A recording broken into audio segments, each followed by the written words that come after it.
बहुत बड़ो बहुत बड़ा पंछी। पंछी? बहुत बड़ा पंछी। पंछी ना है वो राक्षस कान्हा को निगल गया।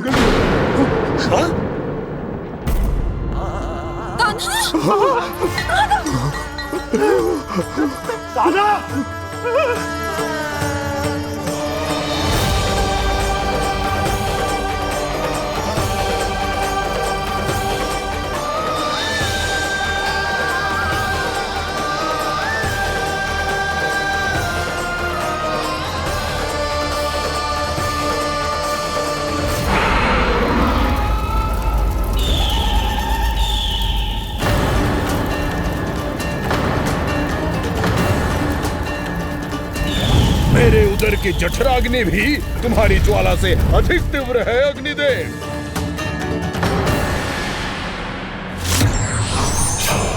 अब यम का पाश ही दंड देगा इसे।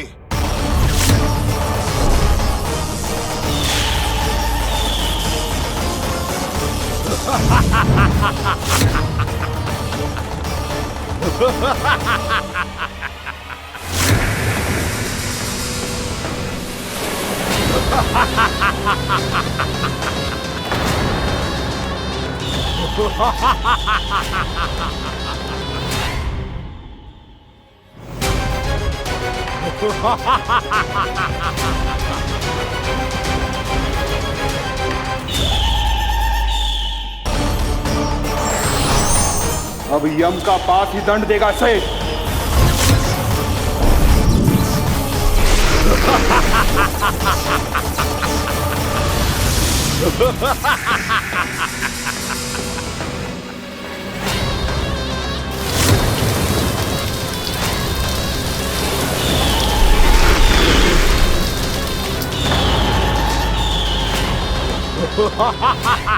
तूने जल की धार को भले ही काट दिया हो दुष्ट, पर हिम में धार नहीं होती। अब मेरी हिम शक्ति तुझे जमा कर नष्ट कर देगी।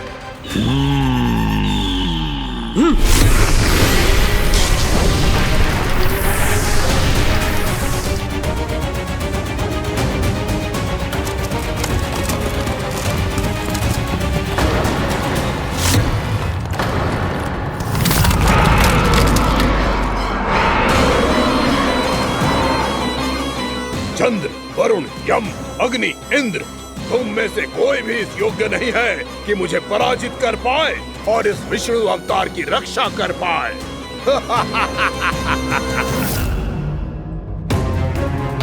इस असुर को देवता कुछ ना बिगाड़ पा रहे हैं।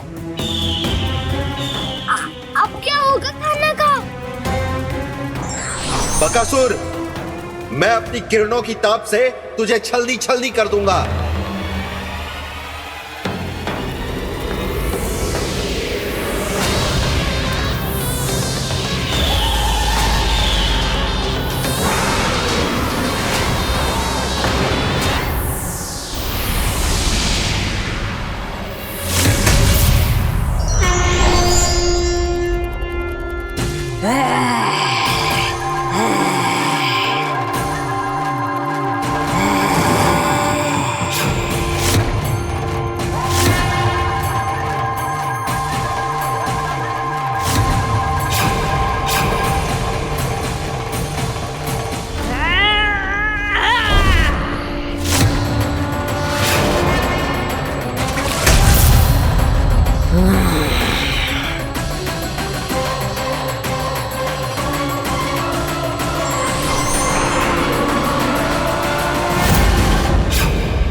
पुत्र कार्तिकेय, इस असुर के उदर को फाड़कर अपने पिता के सखा श्री कृष्ण को मुक्त कराओ पुत्र।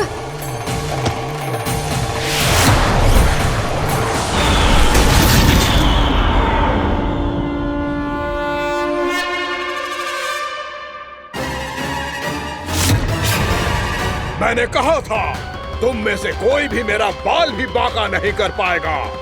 तुम देवताओं का तो सामर्थ्य ही क्या, स्वयं देवों के देव महादेव भी मेरा कुछ नहीं बिगाड़ पाएंगे। कृष्ण को अपने उदर में ही पचा जाऊंगा मैं।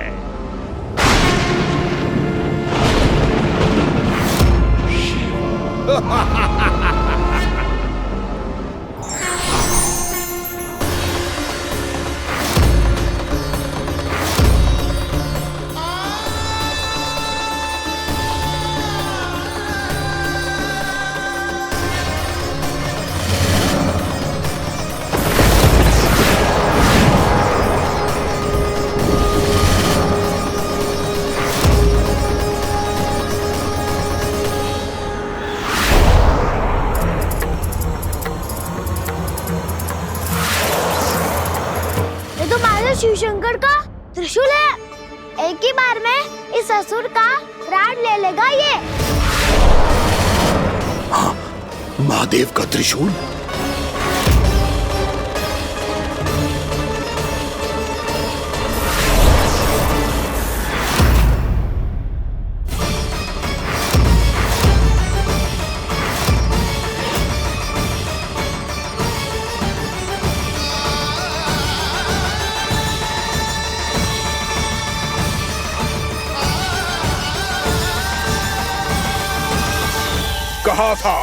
कहा था मैंने, स्वयं महादेव भी मेरा कुछ नहीं बिगाड़ सकते। अजय हूं मैं, अजय।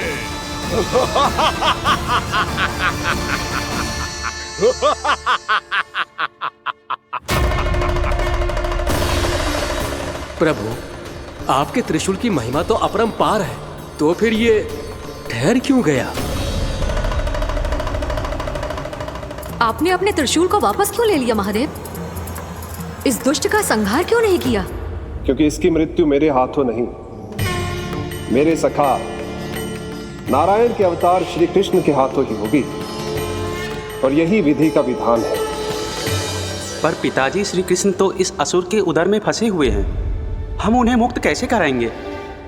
ये उन्हें स्वयं ही मुक्त करेगा पुत्र। श्री कृष्ण अपने अपमान से क्रोधित नहीं होते, पर अपने भक्तों का अपमान वो क्षण भर भी सहन नहीं कर पाते। वकासुर यही भूल कर रहा है, हम सबका निरंतर अपमान करके वो उन्हें क्रोध दिला रहा है। वो ये नहीं जानता कि शीघ्र ही उन्हें अपने उदर में रख पाना उसके लिए असंभव हो जाएगा।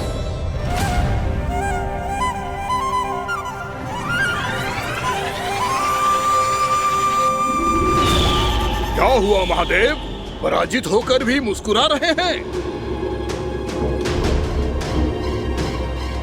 पर अब तो महादेव कहलाने के भी योग्य नहीं रहे आप। असफल देवताओं की इस अयोग्य सेना को लेकर चले जाइए यहाँ से। ना ये मेरा सामना कर सकते हैं और ना ही आप।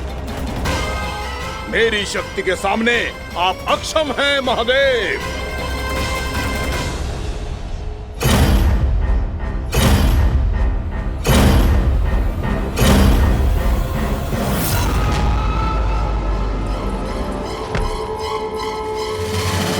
सुधा, जिस दुष्ट ने मेरे लल्ला को निगलो है ना, भीतर से जलेगो, छटपटाएगो, पीड़ा से कराएगो।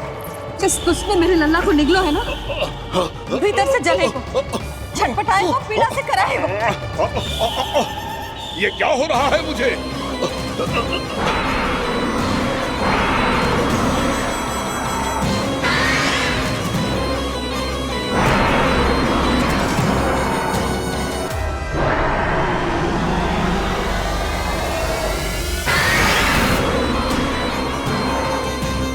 मुझे ऐसा क्यों लग रहा है जैसे भीतर से जल रहा हूं मैं? ये क्या हो रहा है मुझे?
हे प्रभु, मैंने ऐसे कौन से कुकर्म किए थे कि मुझे ऐसी मृत्यु प्राप्त हुई? और ऐसे कौन से सुकर्म किए थे कि आपके हाथों से मुझे मोक्ष प्राप्त हुआ है प्रभु? में स्मरण करो, हे जरीस की पुत्र वक्कासुर। स्मरण करो, कैसे अपने पिता की तरह अभिमान से भरे हुए थे तुम। स्मरण करो, कैसे हमें पराजित करने के लिए पूरी सृष्टि को संकट में डाल दिया था तुमने, और हमें विवश होकर पराजय स्वीकार करनी पड़ी थी। स्मरण करो, कैसे तुमने देवराज इंद्र का छत्र चुरा लिया था। पर यह सब भी पर्याप्त नहीं था वक्कासुर। तुम्हारे पापों का घड़ा तब भरा था जब तुमने देवी गंगा के जल में साधना करते हुए जजाली मुनि की तपस्या में व्यवधान डाला था।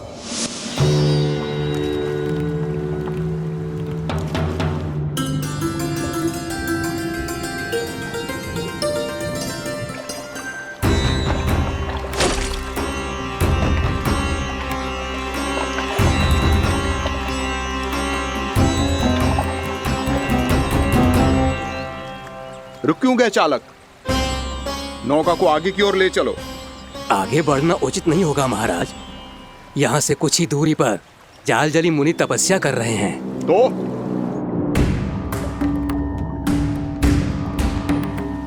मेरे मत्स्य आखेट के क्षेत्र में इसने तपस्या करने की भूल की है। मेरे ही राज्य में मेरा कोई क्षेत्र मेरे लिए वर्जित हो, यह मुझे स्वीकार नहीं है। आपने पर्याप्त मत्स्य आखेट कर लिया है महाराज। यदि तुम इन मछलियों का आहार नहीं बनना चाहते हो, चुपचाप मेरी आज्ञा मानो। क्षमा, क्षमा महाराज।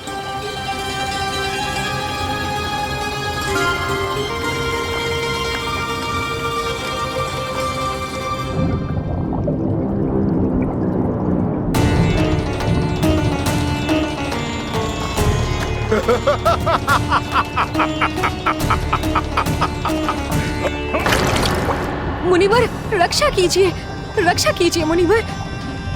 हमारे प्राण बचाइए मुनिवर, मुनिवर हमारे प्राण बचाइए।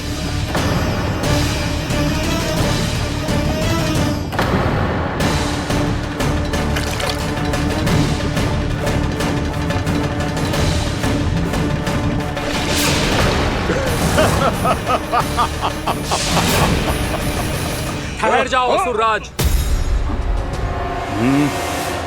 इन मछलियों को हानि ना पहुंचाओ। क्यों मुनि?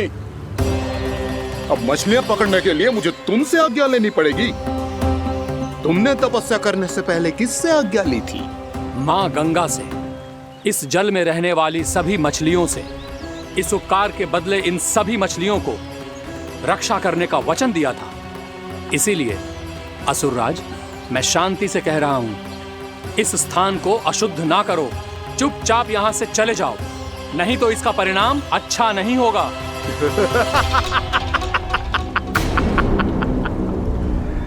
तुम जिन देवताओं की तपस्या कर रहे हो ना मुनि, उन्होंने भी मेरा कुछ नहीं बिगाड़ पाया था, और तुम मुझे धमकी देने का दुस्साहस कर रहे हो।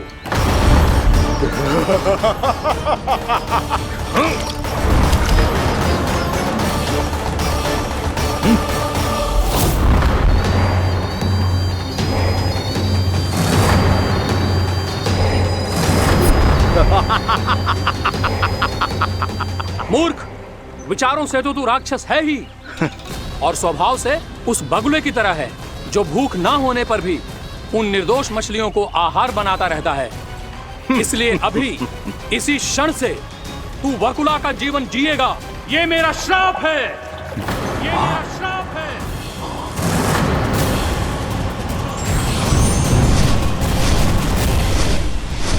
श्राप पाने के बाद तुम्हें आभास हुआ कि तुमने कितना बड़ा अपराध किया था, और तब तुम जजाली मुनि से क्षमा याचना करने लगे।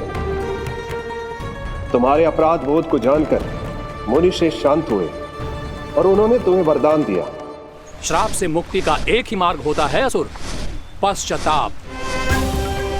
तुम्हें अपने भूल का पश्चाताप है, इसीलिए मैं तुम्हें वरदान देता हूं। तुम्हें मेरे श्राप से मुक्ति अवश्य मिलेगी। स्वयं प्रभु श्री नारायण के अवतार इस बगुले के देह के बंधन से तुम्हें मुक्त करेंगे।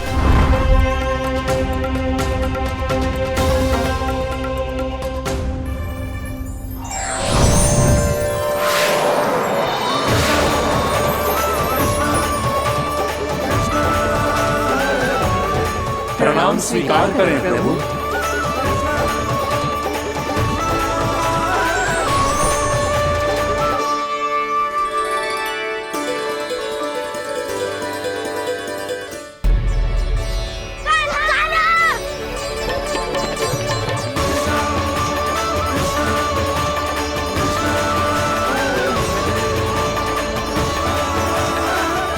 मुझे ना बताओ कि तुम सबने क्या देखा है, शायद जो देखो है, बस मैया से कछु मत ही बताना। कान्हा!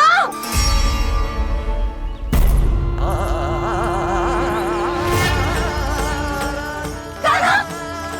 मेरा लल्ला!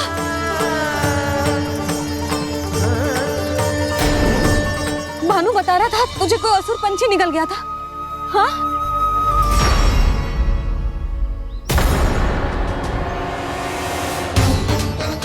हे नारायण, ये क्या है?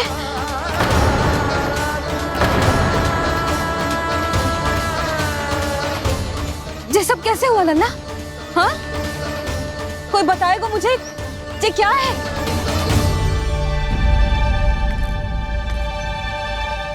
श्रीधामा, मधुमंगल, चिची को सब कुछ बता दो। ये असुर पक्षी मुझे निगलने वाला था रानी भाभी, तभी अंतिम क्षण में कान्हा ने आके मुझे बचा लियो। और ये असुर पक्षी ने कही कि यह है वृंदावन का राजकुमार, नंदराज का लल्ला। इसके होते कोई भी वृंदावन वासियों को हानि ना पहुंचा सकते। रानी भाभी, कान्हा ने अपने प्राणों की चिंता ना करी और इस क्रूर राक्षस से भिड़ गयो और इस राक्षस पक्षी ने इसे निगल लियो।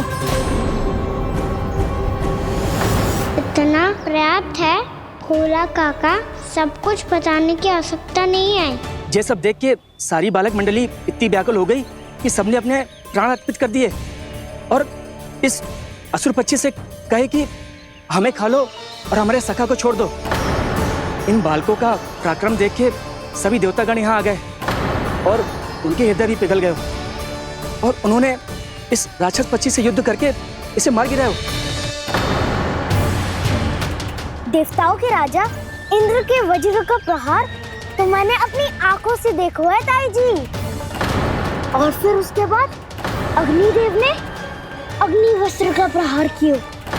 जय ना काकी, वरुण देव, कार्तिकेय, यमदेव सबने मिलके युद्ध किया इस राक्षस से। कहा था अभी मत बोलना। अरे सब मिलके फंसा दोगे मुझे। स्वयं माँ भद्रकाली, हमारे शिव शंकर भी आए थे छोटी माँ। जाओ आप भी। बाबा साईता, मुझे लगता है कि ये कान्हा भी इन्हीं देवताओं में से एक है। संभव तो है चीची, स्मरण है पूतना और तृणावर्त के आक्रमण के समय भी ऐसा ही हुआ था। सभी राक्षस मारे गए थे पर अपने कान्हा को एक खरोच तक न आई थी। हाँ जीजी, मुझे लगता था कि श्री नारायण की विशेष कृपा है हमारे कान्हा पे, पर अब तो देख के लग रहा है कि हमारा कान्हा ही स्वयं श्री नारायण है। या फिर उनका अवतार है ये। अरे बस करो तुम सब, ऐसा कछु ना है। अरे जितनी बात सुनी है उससे तो यही लग रहा है कि कान्हा देवताओं और असुरों की युद्ध के बीच में फंस गया था। उसका इस सब से कोई लेना देना ना है। तो फिर इसके तन पे एक भी खरोच क्यों ना आया नंदराज? हाँ,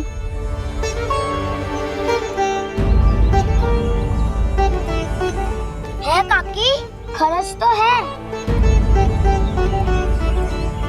दिखा लल्ला। भैया बात पीड़ा आ रही है, कुछ करो ना। चिकोपिया भी ना अति करती है। श्री नारायण का अवतार हो तो इतनी तनिक सी खरोच पे ऐसे रो तो क्या? बस बहुत होगा। अब तो तुम सबने सीमा ही पार कर दी है। कभी से श्री नारायण बुलाते हो, कभी श्री नारायण का अवतार।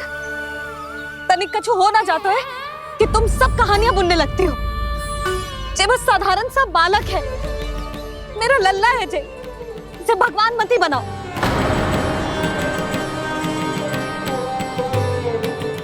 और तू, क्या आवश्यकता थी तुझे यहाँ आने की? हाँ, वो भी मुझे बिना बताए। मेरे साथ छल करके आयो है तू।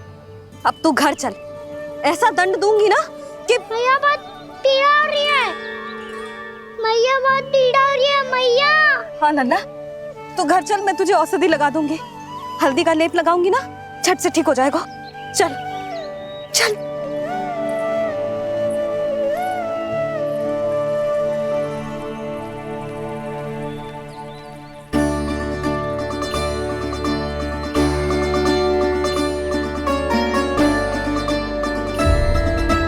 मैया बहुत पीड़ा हो रही है मैया।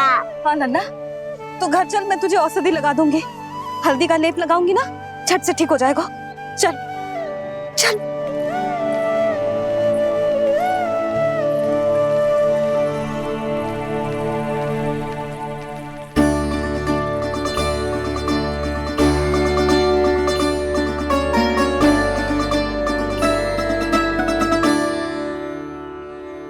बस लल्ला बस, रो मते। चल चल चल, आजा। अभी औषधि लगाऊंगी ना, तेरी सारी पीड़ा लुप्त हो जाएगी। आजा आजा, बैठ जा लल्ला। अभी आई मैं। हाँ,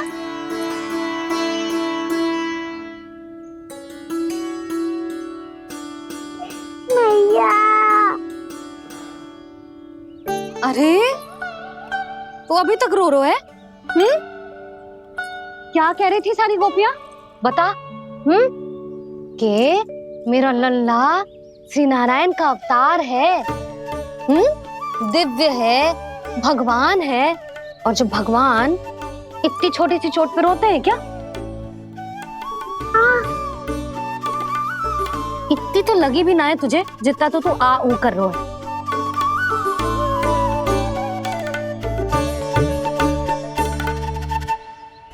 आओ ना, करूंगो। आप ऐसा दुलार थोड़ी करोगी। ओहो, वृंदावन का गौपालक जे इतनी छोटी सी चोट पे रोता है ना? गोप बालकों का मुखिया इतनी छोटी सी चोट पे रोता है? मेरा लल्ला तो सबसे शक्तिशाली है। जे इतनी छोटी सी चोट तो क्या, बड़े बड़े राक्षसों से भी ना घबराता है। हाँ, एक बार में सबको समाप्त कर देता है कि ना? हाँ मैया, यदि कोई राक्षस वृंदावन की ओर तेरी दृष्टि करके आएगा, तो सबसे पहले कान्हा को सुरक्षा में खड़ा पाएगा। फिर चाहे जो बाल बन के आए या बगुला बन के।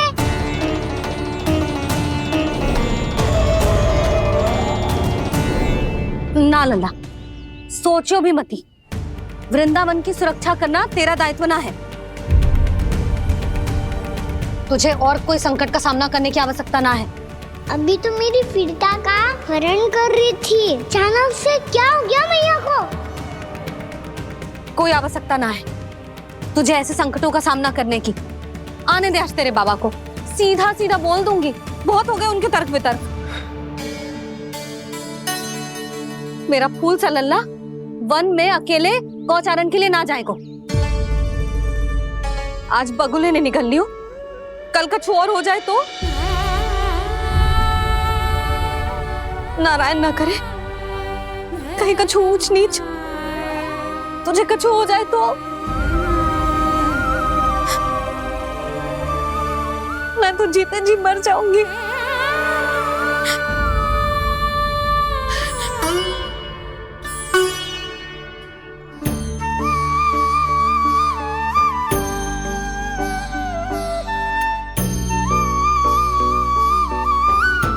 वीर लल्ला की वीर मैया इतनी सी बात तो रोती है क्या?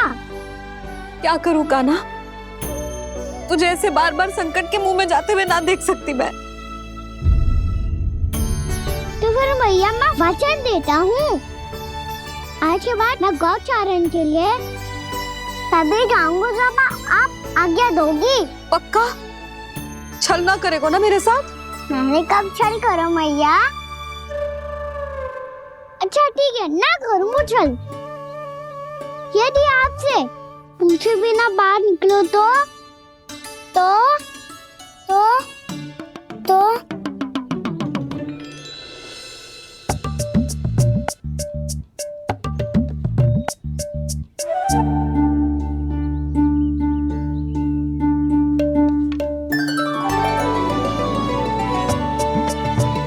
ये रही आपकी छड़ी और ये रही मेरी पीठ। सेक देना ताबड़तोड़। ठीक है, जब तूने अपना दंड निर्धारित कर ही लियो है तो सोच ले, अब अगर तूने मेरी बात ना मानी तो तोड़ तोड़ छड़ी पड़ेगी। समझ आई?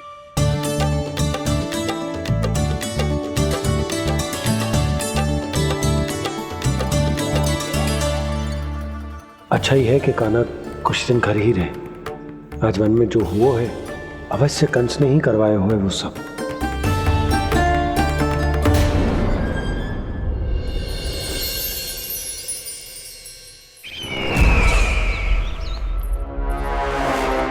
आपका ये धनुष तो सबसे अधिक शक्तिशाली था महाराज, ये कैसे टूट गया? कहीं ये बकासुर की पराजय का संकेत तो?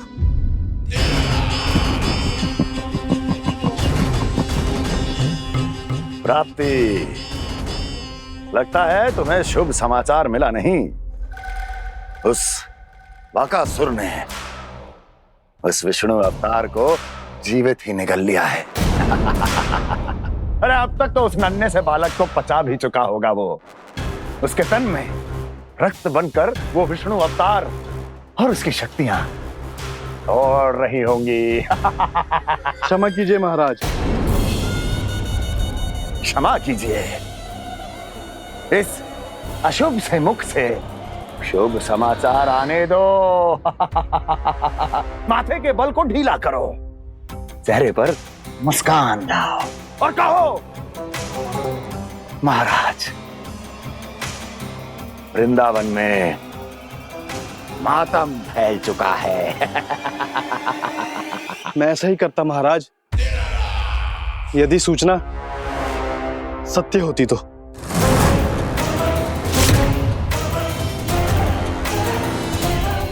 कहना क्या चाहते हो? एक क्षण में सूचना उगलो, अन्यथा मेरा योद्धा बकासुर विष्णु अवतार की तरह तुम्हें भी जीवित निकल जाएगा। आने दो। बकासुर मारा गया महाराज, बकासुर मारा गया महाराज, बकासुर मारा गया। बकासुर मर चुका है? असंभव। असंभव। बकासुर ने उस बालक को निगल तो लिया था, पर उसकी सुरक्षा करने के लिए सभी देवता वहां प्रकट हो गए, पर फिर भी कोई बकासुर का सामना नहीं कर पाया। और फिर क्या हुआ? वो बालक स्वयं ही बकासुर के उदर से बाहर आ गया और उसकी चोंच तोड़कर उसकी हत्या कर दी।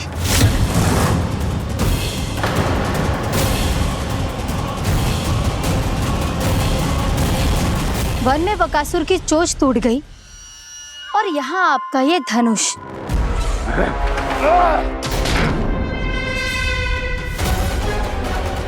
केवल नहीं टूटा तो आपका ये भ्रम महाराज। क्षमा कीजिएगा महाराज, आपका भ्रम टूटना आवश्यक है। आवश्यक है आपको यह आभास होना कि उस विष्णु अवतार को पराजित करने के लिए आपके साधारण योद्धाओं में वो सामर्थ्य नहीं है। अच्छा सर, पूतना, तृणावर्त, बकासुर, ये सब साधारण नहीं थे प्राप्ति, साधारण नहीं थे। फिर तो ये और भी अधिक चिंता का विषय है महाराज, क्योंकि इसका अर्थ तो यही हुआ कि वो विष्णु अवतार कुछ अधिक ही असाधारण है और उसका सामना करने के लिए और उसे मिट्टी में मिलाने के लिए आपको एक ऐसे अस्त्र की आवश्यकता है जो उसके सामने ना झुके और ना ही टूटे।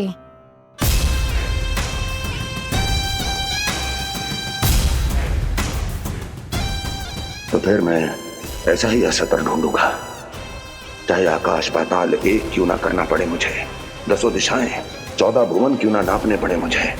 मैं उस अस्त्र को अवश्य ढूंढ निकालूंगा जो उस विष्णु अवतार के प्राणों की डोरी इस धनुष की तरह तोड़ सके।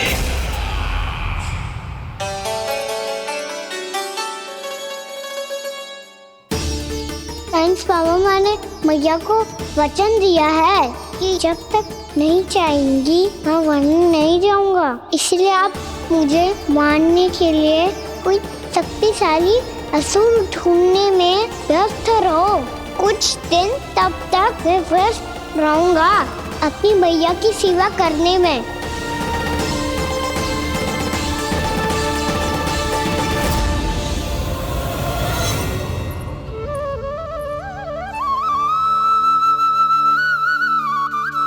लो मैया, तुलसी जी को चढ़ाने के लिए जल।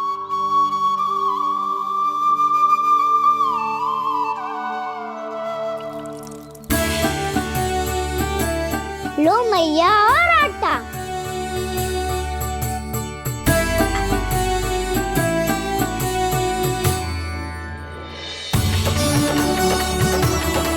लो मैया, बेलन।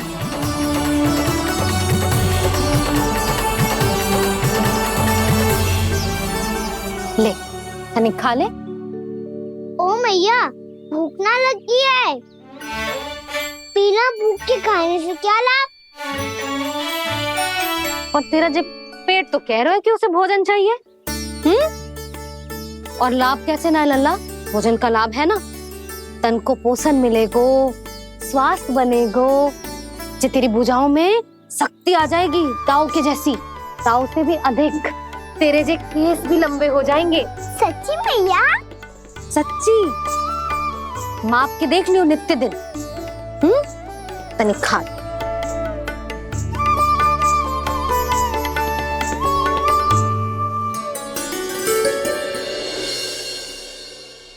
मान के मैया का कहना, छक के भोजन खाते हैं,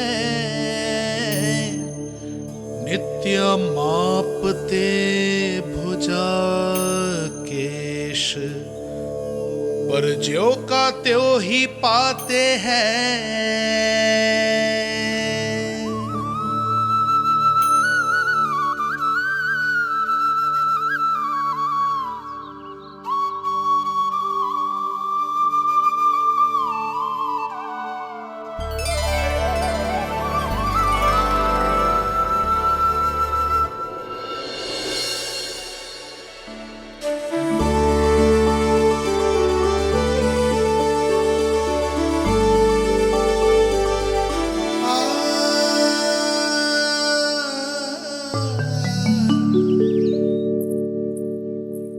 ले लल्ला, फल खा ले।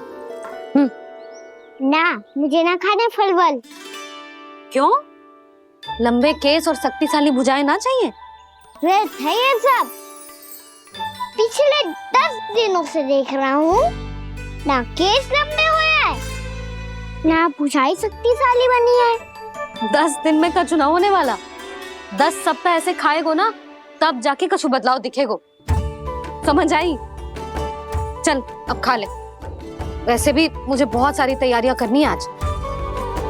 इसीलिए मैया, एकादशी के व्रत के लिए लल्ला। सुनो जी, सारी सामग्री आ गई? हाँ, तुमने जो कही थी सब ले आए हूँ।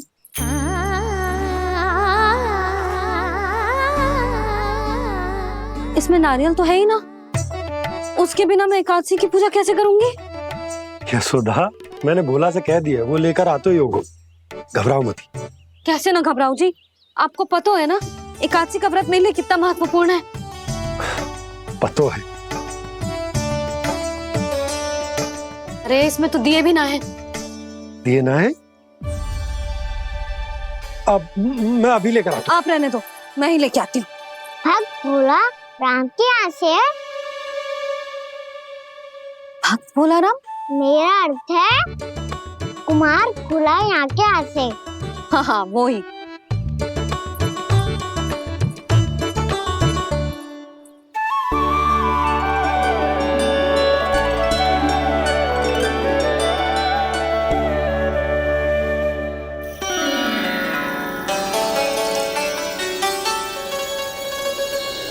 श्री हरि, श्री हरि, मेरे श्री हरि।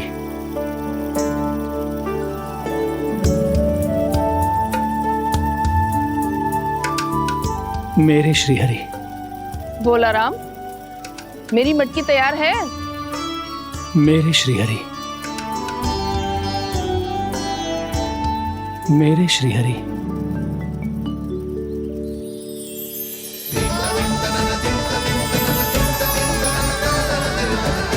भोला राम,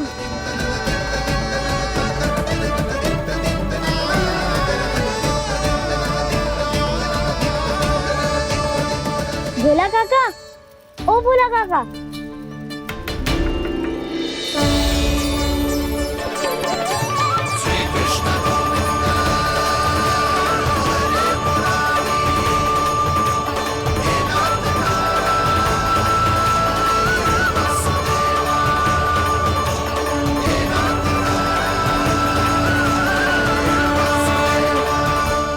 अरे श्री हरि प्रसन्न हो गए।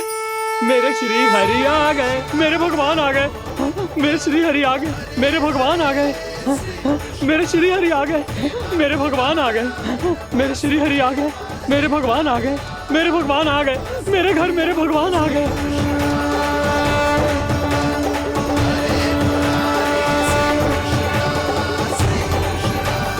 मेरे घर आ गए, मेरे श्री हरि आ गए। हाँ मेरे श्री हरि आ गए। जे तो बावले थे ही, अब बालकन को भी साथ में मिला लिए। उज्जवल क्या कर रहा है? अरे ठहर जा भोला।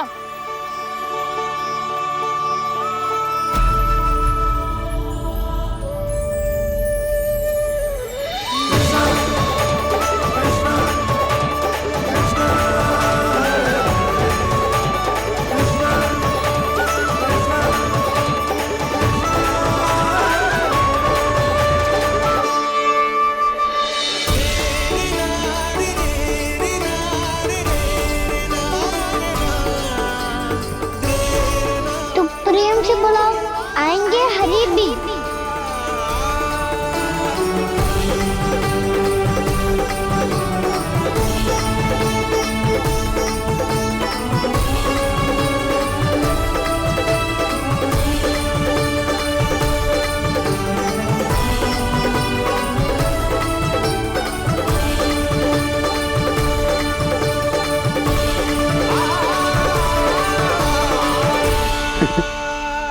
क्या वो गाना? किसकी धुन में झूम रहा है तू? निर्मल निशा भक्ति की धुन में।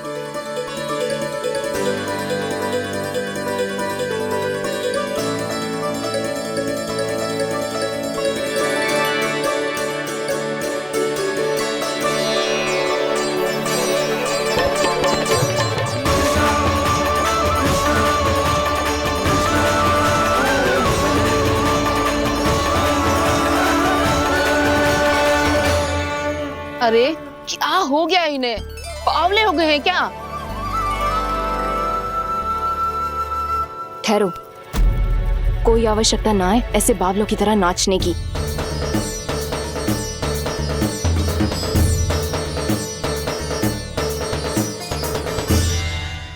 जे बावले ना है मौसी, भक्ति में रम गए। बस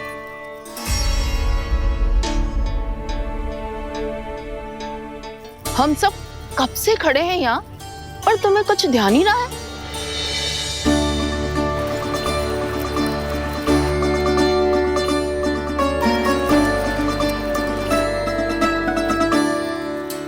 नाच गाने में ऐसे मगन हुए कि हमें देखा भी ना।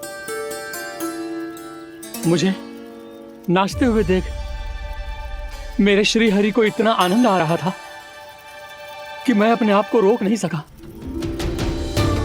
और वैसे भी मेरे जन्म का एकमात्र उद्देश्य है श्री हरि की सेवा करना, श्री हरि को प्रसन्न करना। तुम बावले हो भोलाराम या हमें बावला बना रहे हो? श्री हरि और तुम्हें देख रहे हैं? हाँ, अभी वो यहीं थे, देख रहे थे। भोला काका, आपने भी ना अति कर दी अब।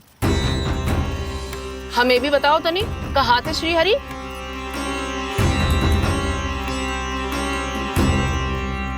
ना जाने अपना उपहास करवाने में क्या आनंद आता है इन्हें। देखो, अब तुम सच मानो या झूठ, लेकिन हमरे श्री हरि यहीं थे, इसी चाक पर अभी। हाँ, लो सुन लो इस मूर्ख की बात। श्री हरि को और कोई स्थान ना मिलो जो इसके मिट्टी के चाक पे आकर बैठेंगे। श्री हरि को और कोई स्थान ना मिलो जो इसके मिट्टी के चाक पे आकर बैठेंगे। श्री हरि को और कोई स्थान ना मिलो जो इसके मिट्टी के चाक पे आकर बैठेंगे। जैसी मैया भैंसो ही लल्ला, दोनों का कुछ पता ही ना चलतो, कब किस बात पर प्रसन्न हो जाए और किस बात पर रुष्ट। अरे मैं भला असत्य क्यों बोलूंगा? अभी यही थे श्री हरि। हाँ,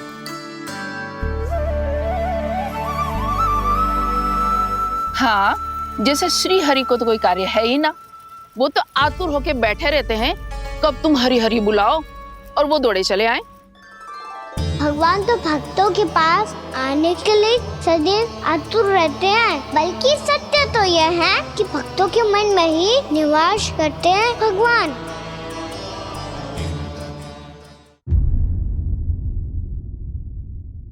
अरे मैं भला असत्य क्यों बोलूंगा?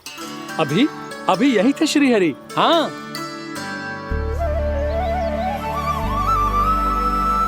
हाँ, जैसे श्री हरि को तो कोई कार्य है ही ना, वो तो आतुर होके बैठे रहते हैं कब तुम हरि हरि बुलाओ और वो दौड़े चले आए। भगवान तो भक्तों के पास आने के लिए सदैव आतुर रहते हैं, बल्कि सत्य तो यह है कि भक्तों के मन में ही निवास करते हैं भगवान। भगवान तो भक्त के पास आने के लिए सदैव ही आतुर रहते हैं शंकरी मौसी। बल्कि सच्ची बात तो ये है कि भगवान हमारे मन में ही निवास करते हैं। कम से कम तू तो इसे बढ़ावा मत दे जशोदा। जब देखो जब हरि नाम की रट लगाए रहते है। हरि बोलते बोलते ऐसो बावलो होता है कि सारा कार्य भूल जाता है। 2 दिन से अपनी मटकी के लिए चक्कर काट रही हूँ।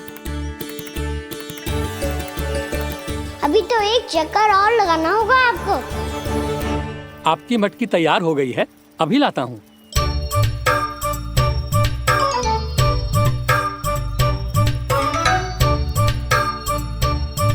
लो जी मटकी।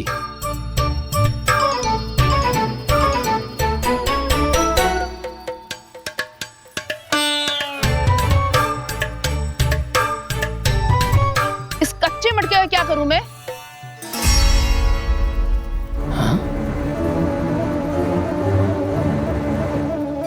पर इसे तो मैंने भट्टी में पकाया था। अब तू ही देख ले कितना ध्यान रहता है इस कार्य पे। और कह तो है कि श्री हरि आते हैं इससे मिलने। हाँ आते हैं और आगे भी आएंगे हमारे श्री हरि हमसे मिलने। और आके मोक्ष देंगे, है ना? मांगूंगा तो मोक्ष भी दे देंगे, मांगूंगा तो मोक्ष भी दे देंगे, मांगूंगा तो मोक्ष भी दे देंगे। अभी तो ये बता कि तू मुझे मेरी मटकी कब देगो? और मेरी मांग कब पूरी करोगी भोलाराम जी? मेरो घड़ा मेरे दिए तो तैयार है ना? कल एकादशी की पूजा और व्रत के लिए। एकादशी का व्रत? हाँ, एकादशी का व्रत। इसे करने से श्री हरि बहुत प्रसन्न होते हैं। अच्छा, फिर तो अभी लाया।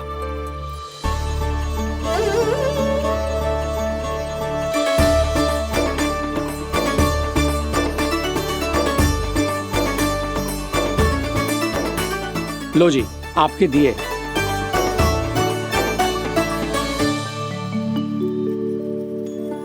और जो हमने मांगा है वो?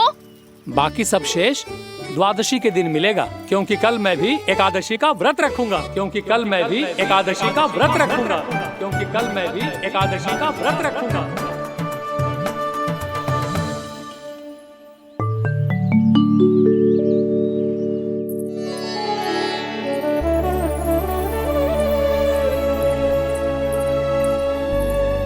जानकी, फूलों का प्रबंध हुआ कि ना? हाँ भाभी, जे रहे। सदैव विलंब कराती है। पर भाभी इस बार तो फूल समय से ही लाई थी। क्या हुआ जशोदा, अभी तो पूजा की तैयारी ना हुई? देखो ना मौसी, ये जानकी ना कुछ छूट ही जाता है इसके कारण। एकादशी की पूजा और व्रत आते ही जसोदा भाभी इतनी वग्र हो जाती है। ऐसो क्या हो गो इस पूजा में?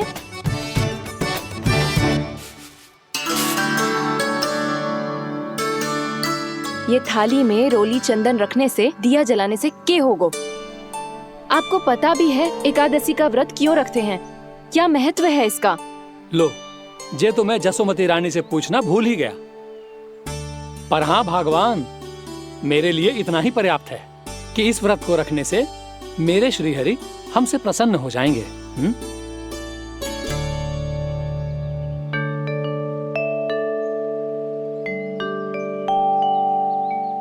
नारायण ही जाने ऐसे कैसे पूजा करते हैं जे श्री हरि की एक मूर्ति तक ना है इनके पास।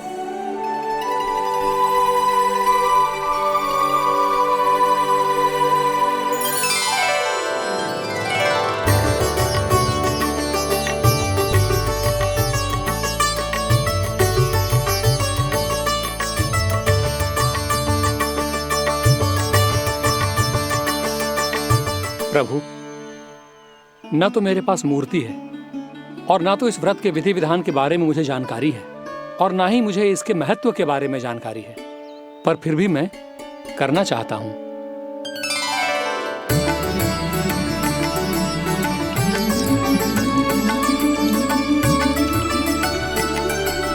इसीलिए मैं दृढ़ संकल्प लेता हूं, पूरी निष्ठा के साथ, श्रद्धा के साथ और पूरी आस्था के साथ मैं इस व्रत को संपन्न करूंगा।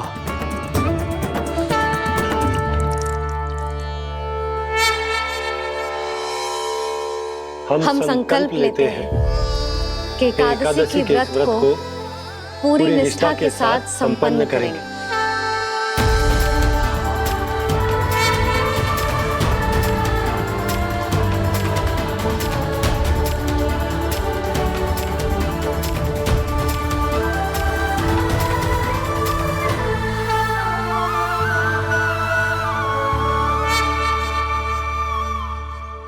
तुलसी जी के पत्ते तो हैं ही ना। श्री नारायण को तुलसी जी के पत्ते के बिना भोग ना चढ़तो है। जानकी, तुलसी के पत्ते कहाँ हैं? भाभी, मैं तो कब से यही पूछना चाह रही थी कि तुलसी के पत्ते लाऊं क्या, पर आप तो व्यस्त थी ना। तुझे कितनी बार समझाओ है ना, यदि तेरे कछु करने से किसी और की कोई हानि ना हो रही हो या किसी के अच्छे कार्य में सहायता हो रही हो तो मुझसे आज्ञा लेने की आवश्यकता ना है। समझ गई भाभी, आगे से जाना उनको। ले अभी लेकर आती हूँ।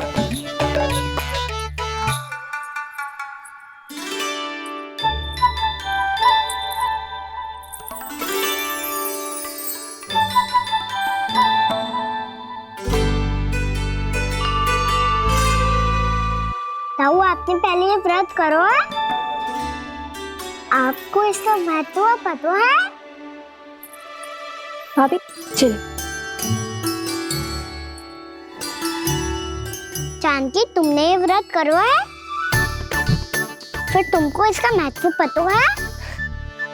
सुमति जी, आपको पता है इसका महत्व? कान्हा, क्यों तंग कर रहे हो सबको? मैया, सबने करो ये व्रत, मुझे भी करना है।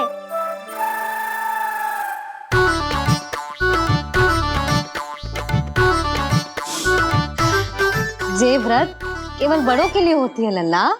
जब आप ये व्रत कर सकती हो, बाबा कर सकते हैं, ये सारी गोपियां कर सकते हैं, वो भी कर सकते हैं, तो मैं क्यों ना कर सकता? क्योंकि तू कल तक भूखा ना रह पाएगो लल्ला। जब भक्त रह सकते हैं, फिर मैं क्यों नहीं रह सकता? मेरा अर्थ है कि नारायण के भक्त मैया, मैया मान जाओ ना, मुझे करने दो ना ये व्रत। अपनी लल्ला पे आप विश्वास ना है आपको? विश्वास है। अच्छा ठीक है, तू भी कर ले।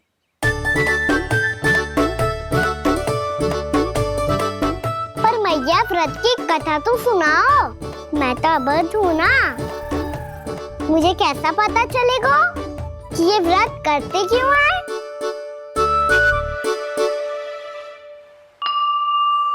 प्रभु, मुझ अबोध को कैसे पता चलेगा कि इस व्रत का क्या विधि विधान होता है और क्यों रखा जाता है और इसका महत्व क्या होता है? मुझे तो आप ही बता सकते हैं प्रभु। जब व्रत कर रहे हैं तब उसका महत्व भी पता होना चाहिए ना। बताओ ना मैया, क्यों रखते एकादशी का व्रत? इसके लिए तो तुझे एकादशी की कथा सुननी होगी। सुनेगो ना?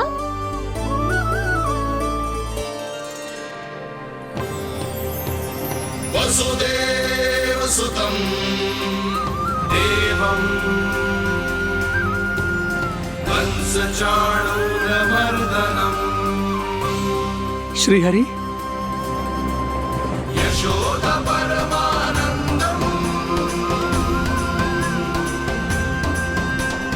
कृष्णं वन्दे जगद्गुरुम्। वाह प्रभु, अपने भक्तों को एकादशी व्रत का महत्व समझाने का अच्छा उपाय खोज निकाला है आपने।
अब सब जन एकादशी के व्रत की कथा ध्यान से सुनना, तभी जे व्रत पूरा माना जाएगा। समझो लल्ला?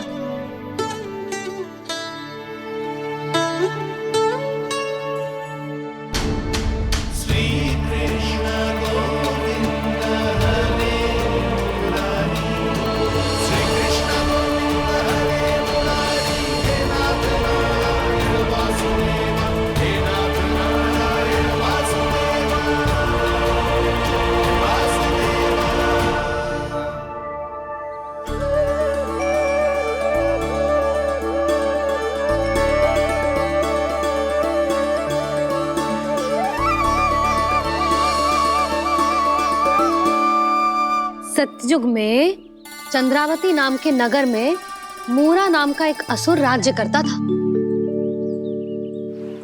ओम ब्रह्मदेवाय नमः। ओम ब्रह्मदेवाय नमः। ओम ब्रह्मदेवाय नमः। ओम ब्रह्मदेवाय नमः।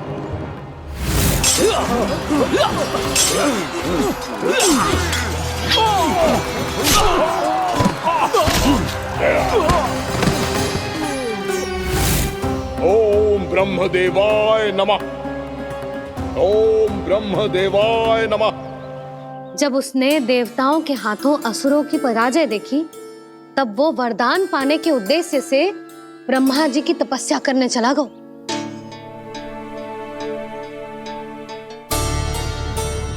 शीघ्र ही मूरा की तपस्या सफल हो गई और ब्रह्मदेव जी उससे प्रसन्न हो गए।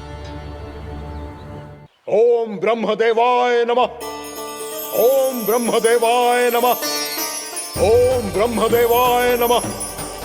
ओम ब्रह्मदेवाय नमः। ओम ब्रह्मदेवाय नमः। ओम ब्रह्मदेवाय नमः। ओम ब्रह्मदेवाय नमः। ओम ब्रह्मदेवाय नमः। ओम ब्रह्मदेवाय नमः। मूरा, प्रणाम ब्रह्मदेव। तुम्हारी तपस्या सफल हुई। बोलो, तुम्हें क्या वर चाहिए? सृष्टि के रचयिता ब्रह्मदेव, कृपया मुझे ऐसा वरदान दीजिए जिसकी सहायता से मैं त्रिलोकी विजयी बन जाऊं और कोई देवता मुझे पराजित ना कर सके। यहां तक कि देवताओं के रक्षक, सृष्टि के संचालक भगवान श्री विष्णु के लिए भी मैं अपराजय रहूं। तथास्तु, तथास्तु, तथास्तु। प्रणाम ब्रह्मदेव।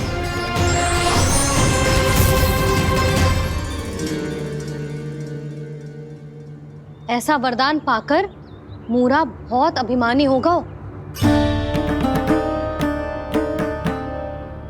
यक्षों, किन्नरों, यहाँ तक कि देवताओं को भी युद्ध के लिए ललकारने लगो, पर किसी ने भी उसकी ललकार को स्वीकार ना करो, क्योंकि सभी उसकी शक्ति से बहुत भयभीत थे और उसके सामने युद्ध किए बिना ही अपनी पराजय स्वीकार करने लगे और फिर दंभ में आके उसने स्वर्गलोक पर भी आक्रमण कर दिया और देवराज इंद्र तक को चुनौती दे डाली।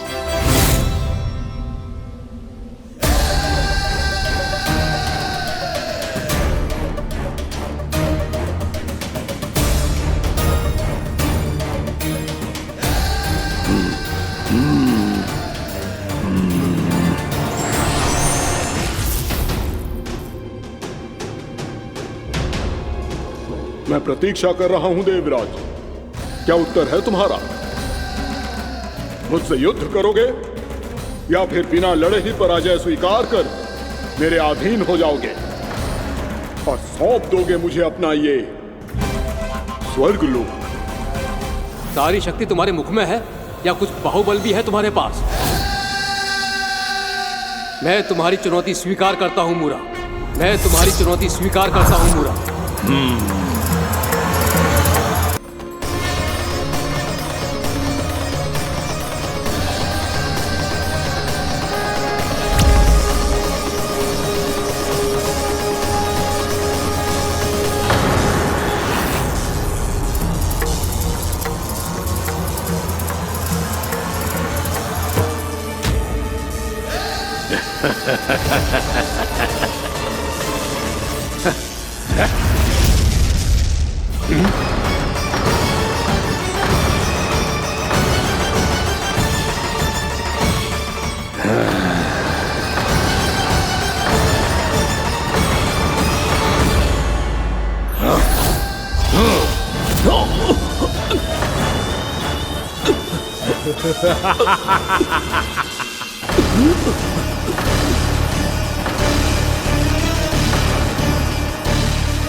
खैरिए देवगण, असुर राज मूरा को ब्रह्मदेव का आशीर्वाद प्राप्त है।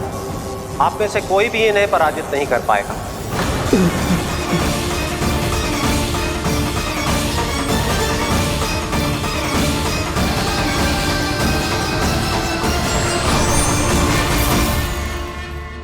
एक अवसर और देता हूं देवराज। युद्ध या अधीनता, क्या उत्तर है तुम्हारा देवराज?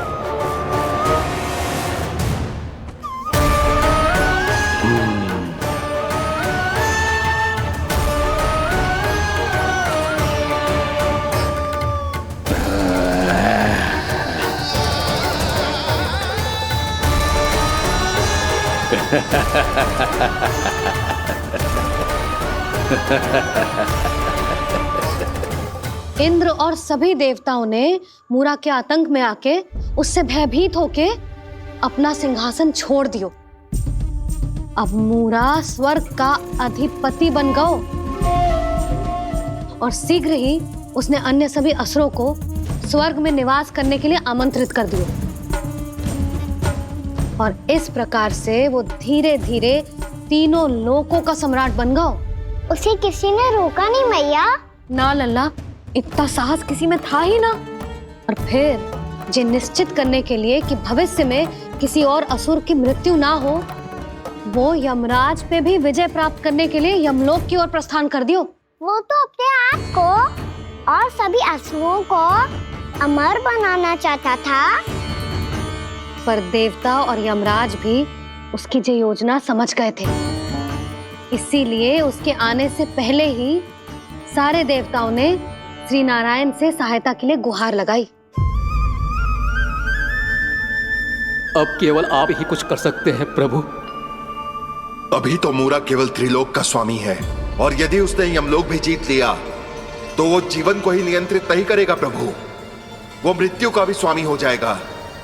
ऐसे में पहले सृष्टि का संतुलन तो नष्ट होगा प्रभु, और फिर स्वयं सृष्टि ही नष्ट हो जाएगी। ऐसा नहीं होगा यमदेव, नियति ऐसा होने ही नहीं देगी। विधि रचेगी खेल और मैं बनूंगा माध्यम। असुर राज मुरा का सामना मैं करूंगा। बस आप मुझे चुनौती देने के लिए उसे तैयार कर लीजिए, चाहे उसके लिए आपको साम दाम दंड भेद कोई भी उपाय क्यों ना अपनाना पड़े।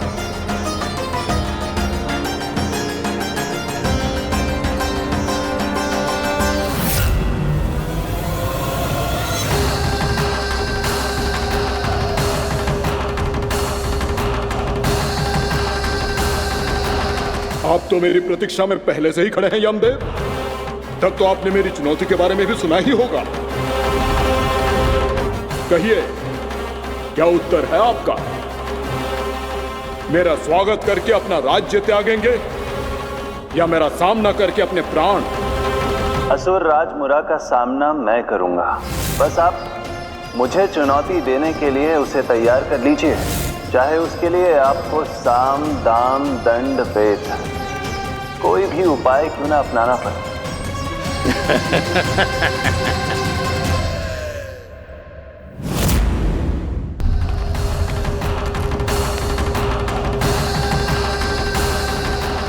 आप तो मेरी प्रतीक्षा में पहले से ही खड़े हैं यमदेव। तब तो आपने मेरी चुनौती के बारे में भी सुना ही होगा। कहिए, क्या उत्तर है आपका? मेरा स्वागत करके अपना राज्य त्यागेंगे या मेरा सामना करके अपने प्राण? हे असुर श्रेष्ठ, मैं आपकी अधीनता स्वीकार करने के लिए तैयार हूं। बस एक विनती है मेरी। शर्त को विनती का नाम देकर पहलाना चाहते हो मुझे यमराज? असुर राज मूरा के सामने शर्त रख पाओ, इतना सामर्थ्य नहीं है तुम में। इसका आभास है मुझे असुरराज, पर मैं आपकी अधीनता स्वीकार करूं इससे पहले आपको स्वामी धर्म का पालन करना होगा। मेरे पुराने स्वामी के क्रोध से मेरी रक्षा करनी होगी आपको। कौन है तुम्हारा पुराना स्वामी? भगवान श्री नारायण। और छोटी माँ मूरासुर को तो श्री नारायण से भी रक्षा का वरदान प्राप्त था ना? यही तो श्री नारायण की लीला थी बलराम। पर वो राक्षस अपने दम में जे समझ ही ना पाओ कि वो क्या भूल करने जा रहे हैं। अब पहुंच गो भगवान श्री नारायण को चुनौती देने के लिए।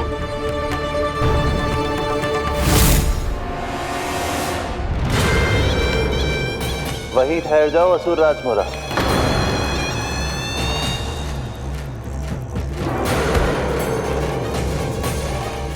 यहाँ क्यों आए? आपको पराजित करने और ये वैकुंठ जीतने, ताकि मैं यमलोक का स्वामी बन सकूं। फिर आओ, युद्ध भूमि में मेरा सामना करो।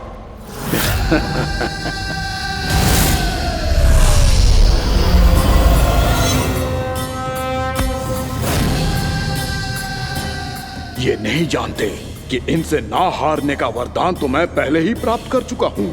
इसलिए युद्ध ठीक से आरंभ हो पाए उससे पहले ही इन्हें जीत लूंगा मैं।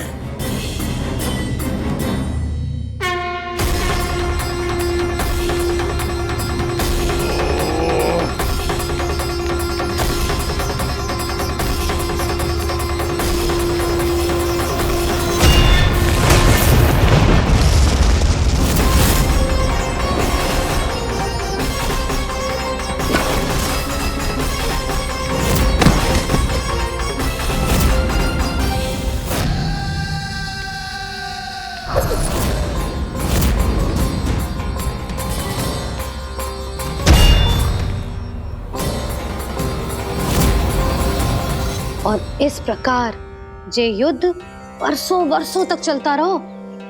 दोनों योद्धा पूरे ब्रह्मांड में अनेक अस्त्रों शस्त्रों के साथ युद्ध करते रहे।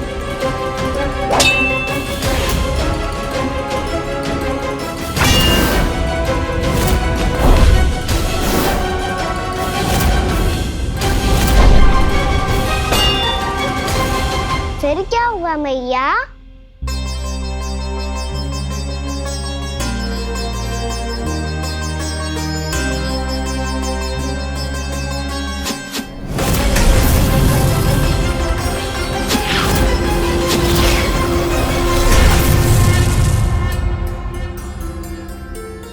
उस युद्ध को कभी समाप्त हुआ हो, पर कैसे?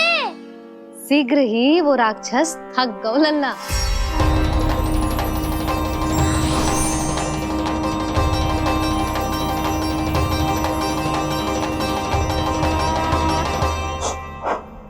खड़े खड़े देख क्या रहे हैं नारायण? आक्रमण कीजिए, वध कर दीजिए मेरा।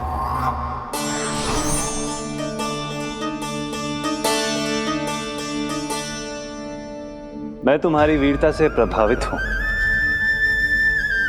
इसीलिए इतनी थकान की स्थिति में मैं तुम जैसे वीर पर आक्रमण नहीं करूंगा। जाओ विश्राम करो। यदि फिर से युद्ध करने की इच्छा हो तो तुम्हारा स्वागत होगा।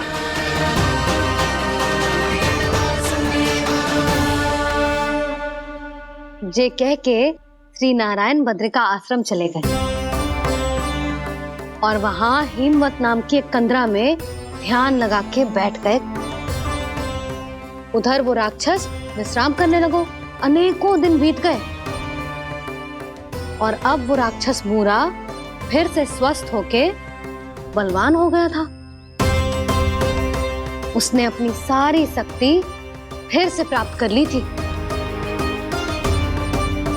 श्री नारायण ने उस पर दया करी थी, पर वो फिर से श्री नारायण को छलने को तैयार होगा।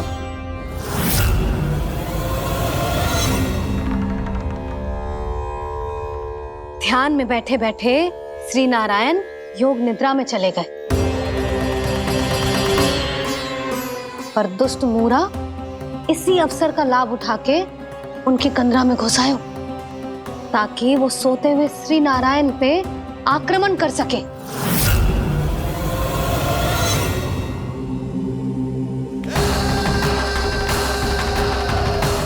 आज इस लंबे युद्ध को जीतकर अपने इस अंतिम शत्रु का भी अंत कर दूंगा मैं।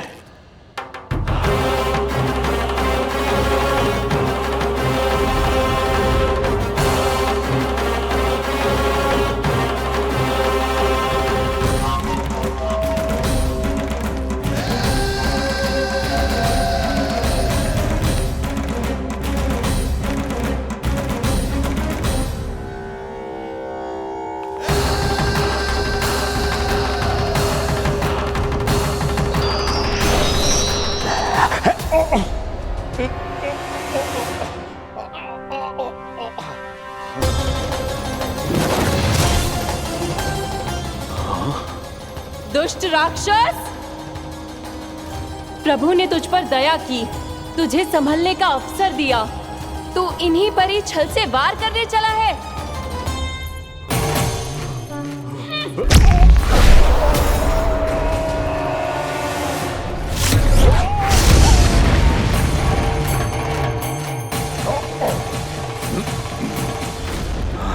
मैं अजय हूँ, मुझे कोई पराजित नहीं कर सकता। ब्रह्मा का वरदान है मुझे।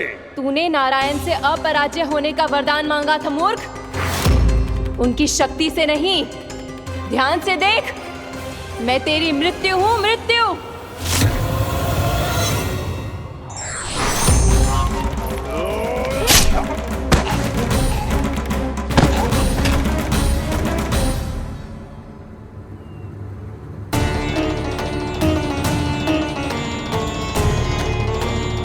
वो देवी कौन थी छोटी माँ? और कौन बलराम, वही तो थी देवी एकादशी।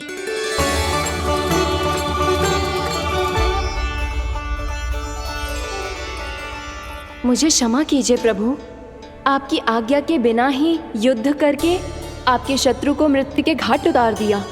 क्षमा नहीं, आपकी तो प्रशंसा होनी चाहिए देवी। असुर राज को मारकर आपने सभी देवताओं को मुक्त करवाया है। इस पापी के अहंकार से तीनों लोकों की रक्षा की है आपने।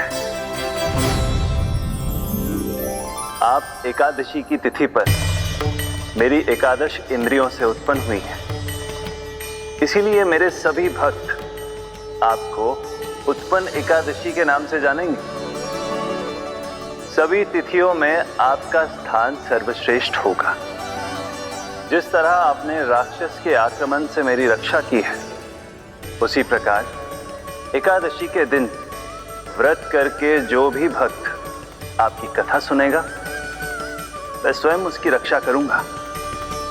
जो आपकी पूजा करेगा उसे मेरी विशेष कृपा प्राप्त होगी और उसके साथ साथ उसे मिलेगा धन, सिद्धि और मोक्ष।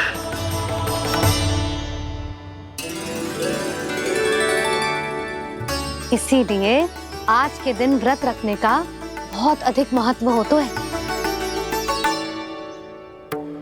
बोलो एकादशी मैया की जय। बोलो श्री नारायण भगवान की जय।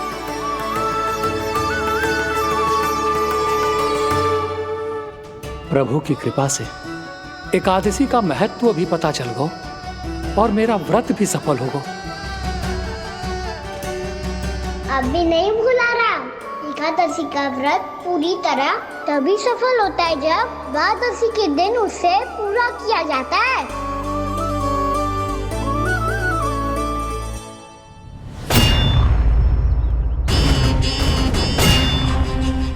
आवश्यक है आपको यह आभास होना कि उस विष्णु अवतार को पराजित करने के लिए आपके साधारण योद्धाओं में वो सामर्थ्य नहीं है। वो विष्णु अवतार कुछ अधिक ही असाधारण है।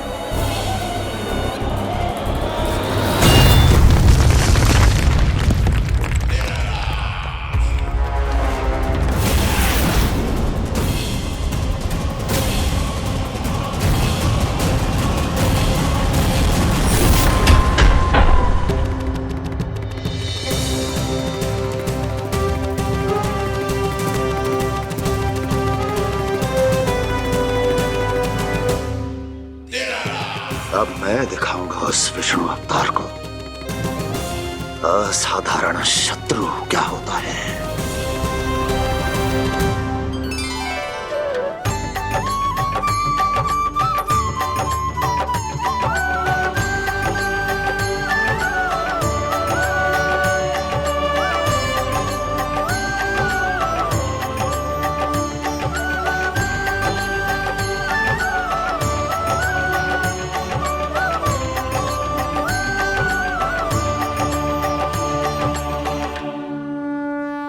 मामा अधीर हो रहे हैं, पर मैया ने मुझे अभी तक बाहर जाने की आज्ञा नहीं दी है। अभी उन्हें किसी और राक्षस को यहाँ भेजने से रोकने के लिए मुझे ही कुछ करना होगा।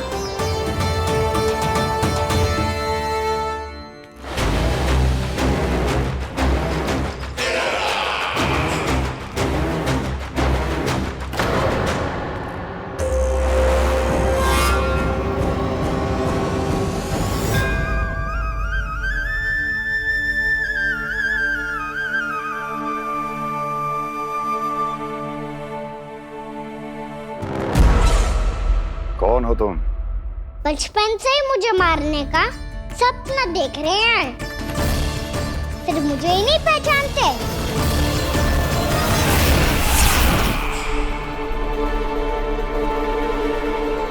बचपन से विष्णु अवतार। कोई कान्हा बुलाता है तो कोई मुरलीधर पुकारता है, कोई माखन चोर कहता है, कोई कहता है चिच्चोर। पर विष्णु अवतार इस नाम से तो बस आप ही मुझे बुलाते हो मामा जी। इतना साहस, ये तो यहाँ आ गया है।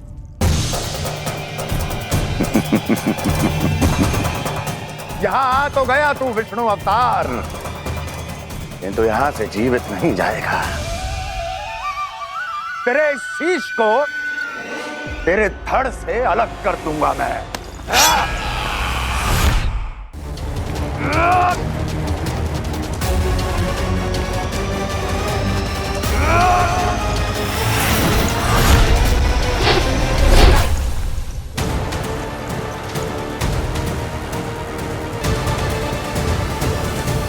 वहाँ कहाँ देख रहे हो मामा जी? मैं तैयार हूँ।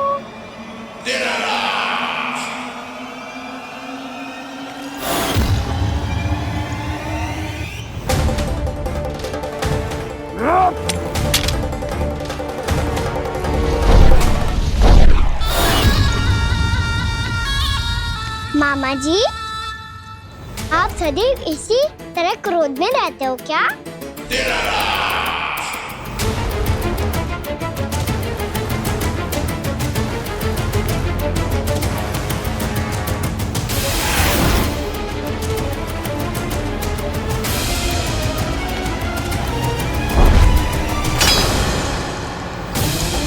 छोड़, छोड़ मेरी तलवार को। छोड़ो तो तब जब पकड़ा हूँ।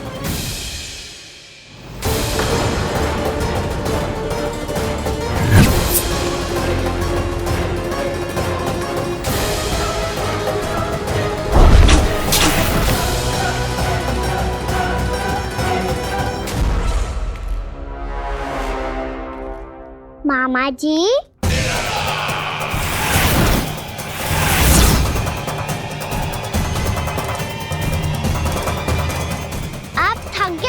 थोड़ा विश्राम कर लो। आपका तो पता नहीं, मैं अवश्य थक गया हूँ।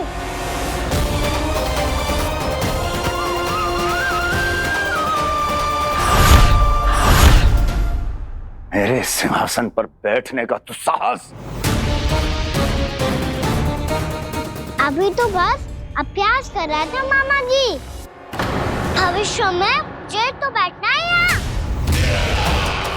आपने बल प्रयोग करके से अपने पिताजी से छीना था, मैं आपसे छीन लूंगा। जो छल और बल से लिया जाए वो अधिक समय तक टिकता नहीं है मामा जी।